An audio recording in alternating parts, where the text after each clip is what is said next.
through the Bill and Melinda Gates Foundation and support for vaccine research. Bill Gates is helping to lift the cloud that we're all living under. He's co-chair of the foundation, which is on the forefront of the battle against HIV, malaria, neglected tropical diseases, and now COVID. Bill, thanks so much for being back with us. It's been 4 weeks since you were last with us in these town halls. More than 20,000 Americans have died since then.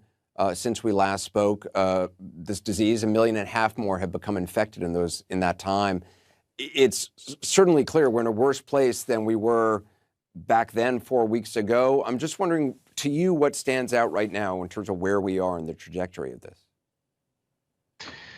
Well, the infection rate in the U.S. is deeply troubling because the summer, when it's warmer, when people are indoors more, actually, it's easier to reduce the infection than it's going to be out in the fall. And right now, those infections are largely in young people, which means the death rate, although it's come up, is nowhere near its peak. As those infections cross over the generational boundary, which with this level of infection, there will certainly be some of that, the death rate will go back up. And so we're in a very tough situation.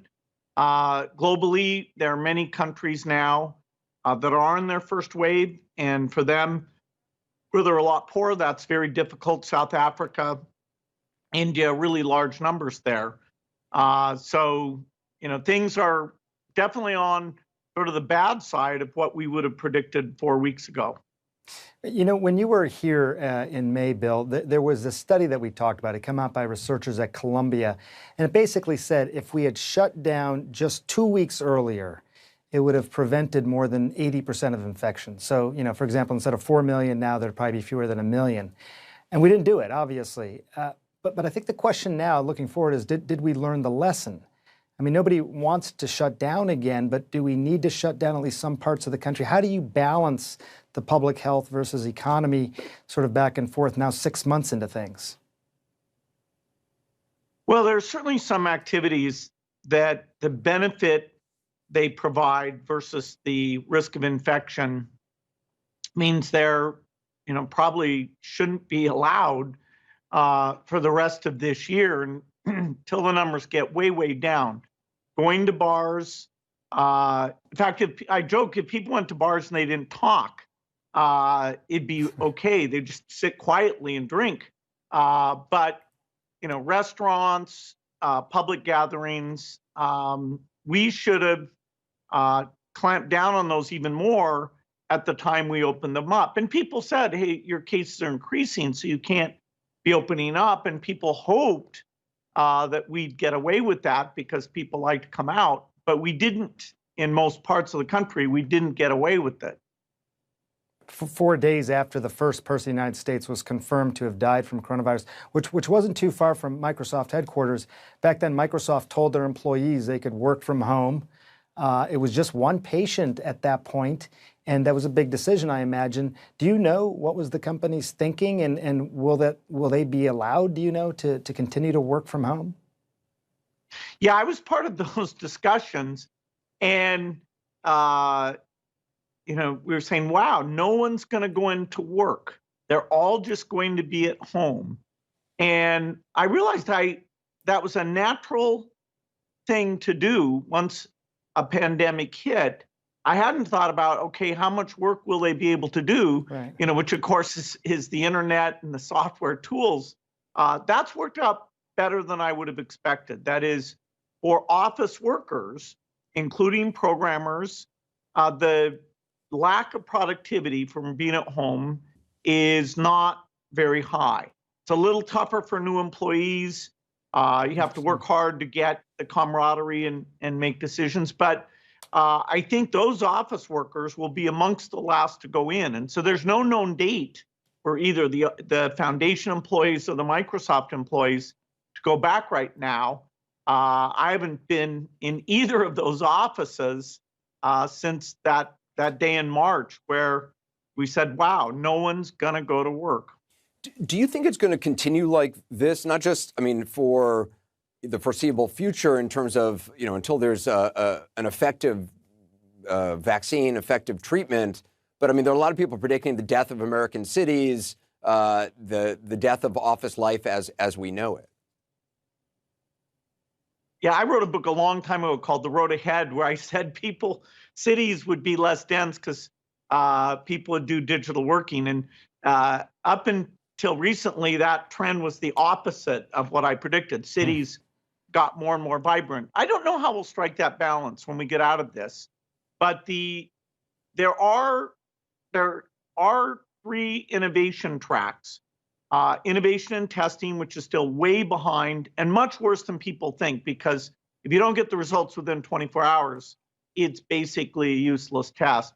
Innovations in therapeutics and innovations in vaccines. And so we're in a race here to get those things quickly, because if we didn't have innovation, I would not feel that good about where this is all headed, because people's willingness to change distancing, it seems hard. We just haven't had the message, the leadership in this country, like many other countries, including some like Australia that aren't that different, or Germany that isn't that different, that have really done a great job. You mentioned, I thought it was really interesting, just the productivity you say didn't really necessarily go down, at least for established employees. I'm just really curious about that. I don't know if you heard the president's remarks today about online learning versus in-person learning. Just take a quick listen. I got a question about this. One study estimates that due to school closures last spring, the average student will begin this school year roughly 35% behind in reading compared to the typical year, and more than 50% behind in math. It's been a big question I've had, and my wife and I talk about it all the time. I mean, how much of a gap is online learning causing versus in-person learning? You heard the president, 35, 50% behind. Is this something we have to accept, or do you think technology will improve and the education will improve? Yeah, the president was reading from a report there, and it's absolutely valid.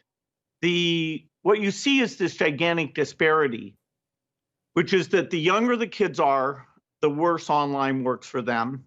The less resources their school has, so inner city schools versus suburban versus private, and the less that the teachers were given time to prepare for online, the worse it is. And so I absolutely feel that younger kids, inner city kids, as we're thinking about what should resume, that should be a very high priority. There are actually private schools that had experimented with online, whose kids have internet, who, they've got a place in their home. They are able to deliver most of the learning.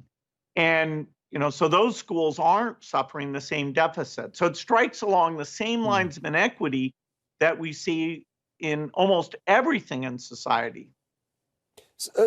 The CDC just released their new guidelines. Remember, for our viewers, the president had said that the other ones were too tough, too expensive.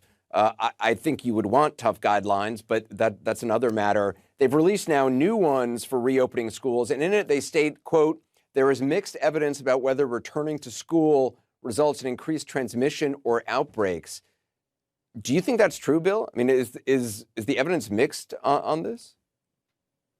The data from South Korea, where they studied 56,000 cases, and the data from Israel, where they opened up the hospitals, the high schools, is quite negative on this. On the other hand, the Nordic countries, who tracked it quite well, who had a very low level of virus infection at the time they did these reopenings, and they started with the youngest kids, they didn't see that same connection. The real problem comes as an infection gets connected to someone who's older. So if the teacher's over 65, if that kid lives in a multi-generational household where it's not easy to separate the kid from the older person, that's the part of this that does create real risk. Now, we have this huge benefit of having those kids in school. And so this is going to require some judgment. It's not going to be close all schools or open all schools. there are various things about having half the kids go in 1 week and then half the other week so you can space kids out and things like that. There are things that will be tried. There's a lot to be learned from the way that Europe did it. Europe didn't just go back to normal school activity. They went to modified approaches. I'm glad to hear there's likely to be some money for schools on a bipartisan basis in this next bill, because funding some of that and spreading best practices there will mean we can reduce the education deficit. And it's worth pointing out as well that if you have a lot of virus circulating in your community, regardless, I mean, that's a problem. Even if kids don't necessarily transmit as much, it could certainly add fuel to that, that viral fire there.